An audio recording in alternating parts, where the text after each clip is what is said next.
Alas 4:45 ng madaling araw.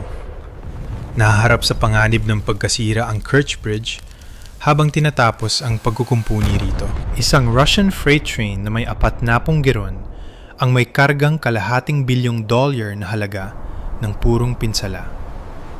Kabilang dito ang 20 Iskander miles, 30 calibers at isang primary S-400 radar unit. Ito ang huling sugal ng Kremlin para isalba ang isang gumuguhong digmaan. Itinataya ng Moscow ang lahat sa 12 milyang tulay na ito. Naniniwala silang isa itong matibay na kuta na pinoprotektahan ng 100 talampakang Panzer Towers at ng elite S-500 shield. Ngunit sa ilalim ng madidilim na alon, 6 na magura, 57 drones ang bumabagtas sa dagat. Naghahanda silang labanan ang pinaka-advanced na defense system na pagmamay-ari ng Russia.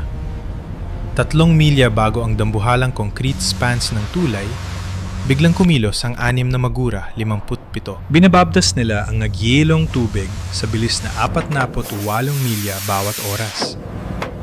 Kung sa tingin nyo ay ang bumangga sa tulay ang kanilang layunin, nagkakamali kayo. Ito ang deployment ng Phantom Delay Swarm.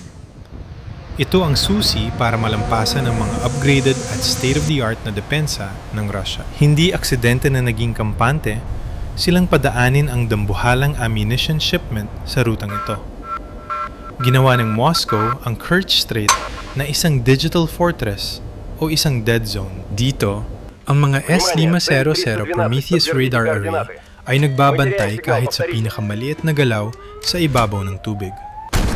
Pinatibay nila ang tulay gamit ang mga specialized towers na may mga Panzer S-1M units. Ang mga ito ay may high-fidelity thermal optics na idinisenyo para sunugin ang anumang banta na lumilipad ng mababa.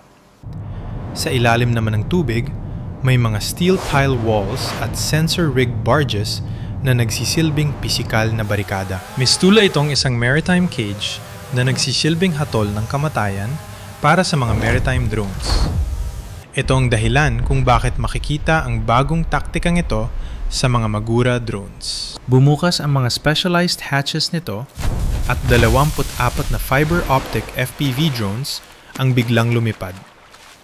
Nakatether ang mga ito sa kanilang motherships gamit ang ultra-thin glass filaments. Naglalatag sila ng milya-milyang high-speed data wire sa kanilang likuran. Sa console ng mga Ukrainian operators na milya-milya ang layo, malinaw na 4K ang video feed. Biglang tumunog ang red alert sa panig ng Russia. Mula sa 100 talampakang steel towers sa Tesla Island, nakita ng mga radar crews ang pagdagsa ng mga red pings sa kanilang screen. Maraming low-altitude contacts, may bilis na 60 knots at patuloy na umaakyat. Isang technician ang sumigaw dahil sa gulat. Ang Panzer S-1M systems, ang pangunahing point defense weapon ng Russia, ay agad na itinuon ang kanilang dalawang A38M double-barrel cannons. Nagpaulan sila ng 30mm tracers sa dilim na may kasamang nakabibinging tunog. Ang tactical math ng bakbakang ito ay malupit at seryoso. Sa bawat pag-authorize ng Russian officer ng interceptor missile, nagpapalit siya ng $150,000 na armas para sa isang $500 na drone. Epektibong pinupulubi ng Ukraine ang defense budget ng Kremlin sa bawat drone na ipinapadala nito. Isang malakas na pagsabog ang yumanig sa tubig nang tamaan ng 30mm shell ang isang magura. Naglaho ito sa isang orange fireball. Kasunod, ang 10 FPV drones na naging pira-pirasong carbon fiber. Gayunpaman, ang mga natitirang iron flies ay hindi natinag. Binilisan nila ang takbo at sumisid sa blind cone, isang nakamamatay na geometric flaw sa depensa ng tulay. Dahil sa sobrang taas ng mga Panzer Towers at sa mga steel girders ng tulay, hindi maibaba ng sapat ang mga Russian cannons. Hindi nila matamaan ang mga target na dikit sa ibabaw ng tubig nang hindi napapasabog ang mismong istruktura ng tulay. Napako ang mga Russian gunners habang pinapanood ang mga drone na nakalusot sa kanilang line of fire. Dahil sa pagkapasok ng mga drone, iniutos ng sector commander ang isang Merman BN Pulse. Pinagana nila ang pinakamalakas na electronic warfare system sa planeta sa 100% output. Isang digital blizzard ang bumalot sa hangin para iscramble ang bawat GPS at radio frequency sa loob ng 1,000 milya. Sa ibang labanan, ang mga drone na ito ay mahuhulog sa dagat na parang mga patay na ibon. Ngunit habang tinitingnan ng mga Russian crew ang kanilang jamming meters, patuloy pa rin ang pagdating ng mga Ukrainian swarm. Nang makapasok ang mga FPV sa anino ng mga konkretong haligi, isang sunod-sunod na pag-atake ang sumunod. 15 AN isa siyam 6 libuti long-range drones na bawat isa ay may 100 at 65 libra high explosive warhead ang sumisid mula sa ulap. Ang mga ito ay may 15 PIA wingspan na idinisenyo para linlangin kahit ang pinaka-advanced na radar logic.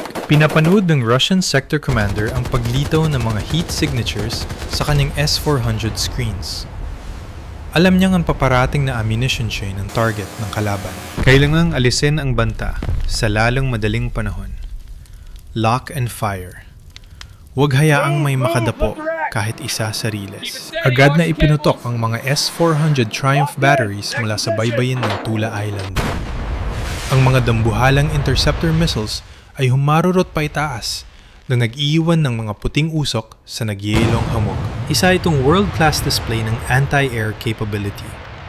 Isang desperado at marahas na pagdepensa sa $500 milyong na puhunan ng Kremlin. Isang libuti ang tinamaan ng shrapnel at bumagsak sa dagat. Ang isa naman ay naglaho sa isang direktang tama na lumika ng nakabubulag na puting liwanag. Sa loob ng 30 segundo, 10 sa 15 drones ang nawasak at ang kanilang mga labi ay nagbagsakan sa dagat.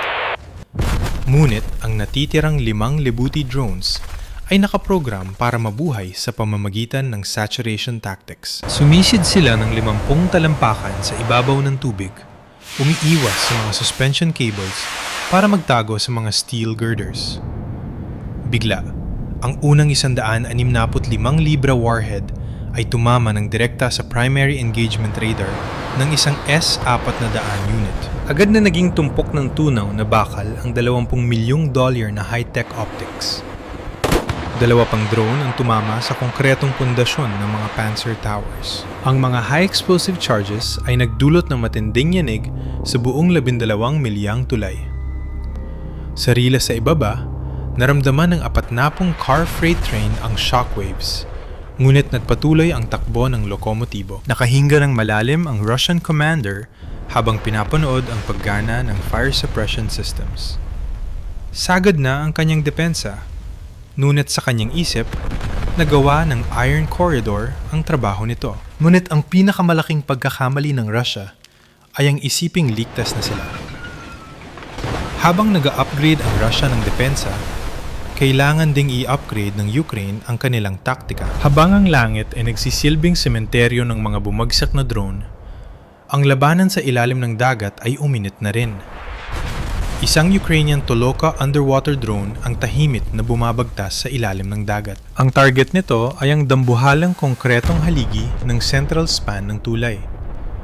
Ngunit hindi hinayaan ng Russia na walang proteksyon ang waterline. Biglang tumama ang Toloka sa isang physical na cage, isang labirinto ng steel pile walls at sensor-rigged barges.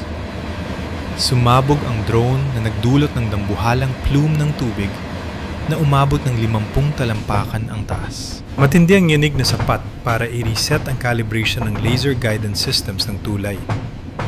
Ngunit nagawa ng mga barikada ang kanilang trabaho at nanatiling buo ang pundasyon ng haligi. Mabilis at walang awa ang naging tugon ng Russia sa ibabaw ng tubig. Mabilis na dumating ang mga Raptor-class patrol boats mula sa hamog. Isang magura ang hinabol at pinaulanan ng armor-piercing rounds hanggang sa sumabog ang fuel cell nito.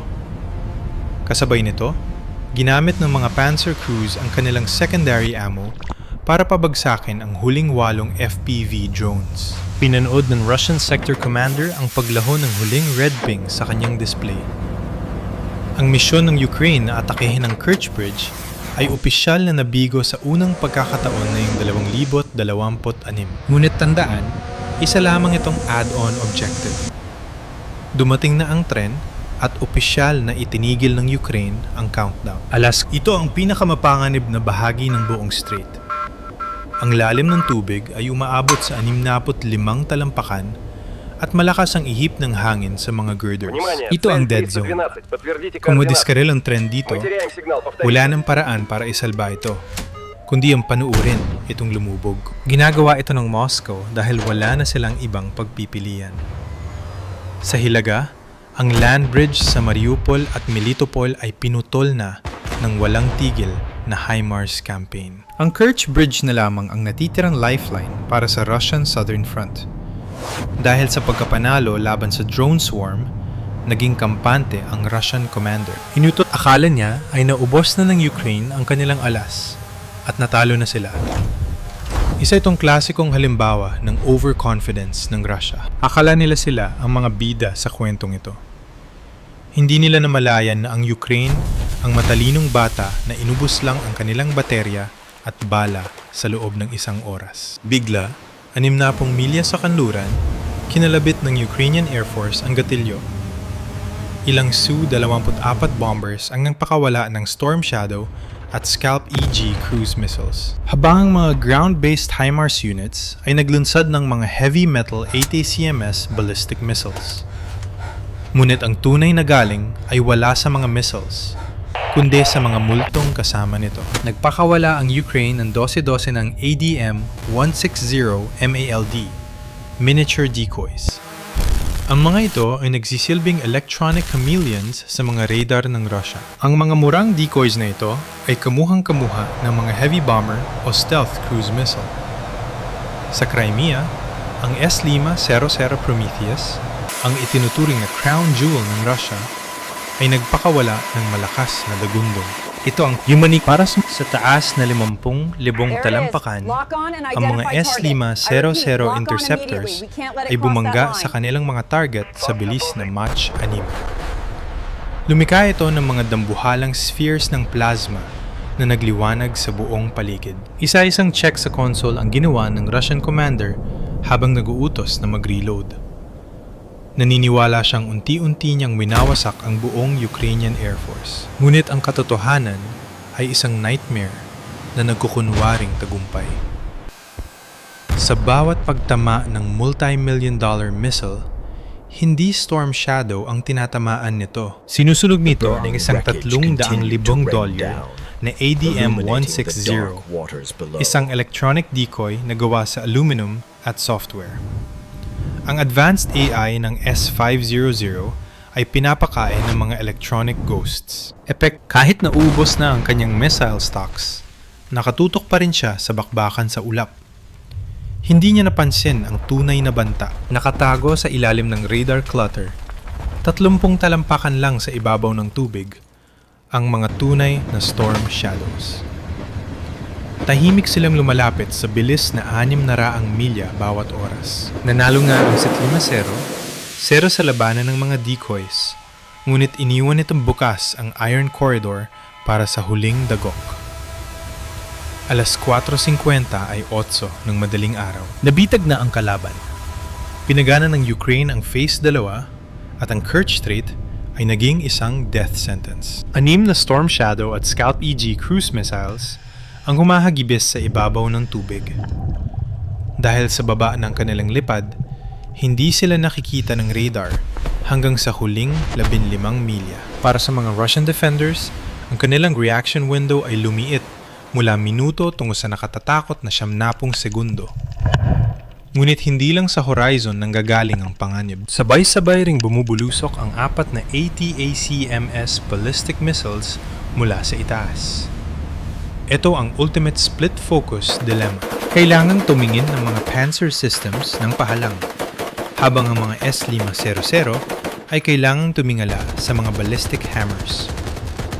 Ito ay isang kabuuang saturation ng depensa ng Russia. Ang katahimikan ay napalitan ng mga sigaw sa command center. Inilunsad ng S-500 ang huli nitong reserve, Ngunit muling nabigo ang software nito. Tumama ito sa electronic ghost ng mga decoys habang ang tunay na banta ay nakalusot sa puwang.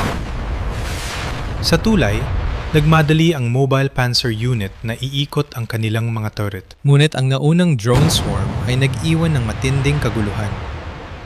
Dahil sa sensor overload at sa mga harang ng tulay, naantala ng 7 segundo ang tugon ng Russia. Sa modernong missile warfare, ang 7 segundo ay napakatagal na panahon.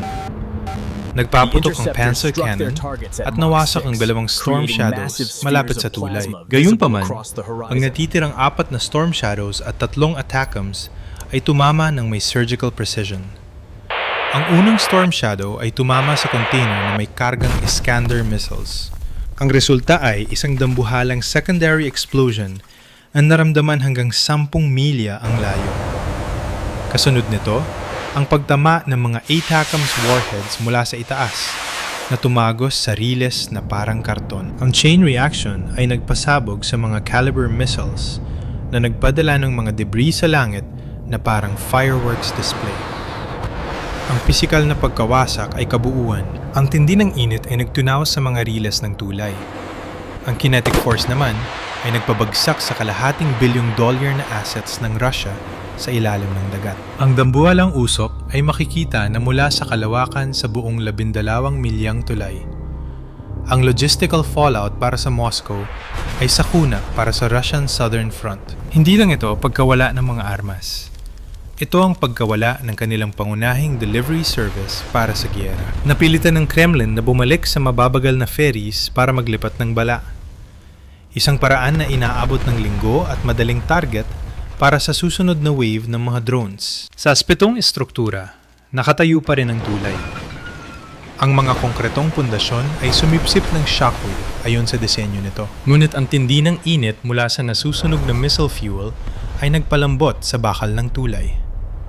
Sarado ang tulay sa susunod na 2 buwan para sa pagkukumpuni. Nariyan pa ito, ngunit isa na lamang itong 12 milyang tactical failure.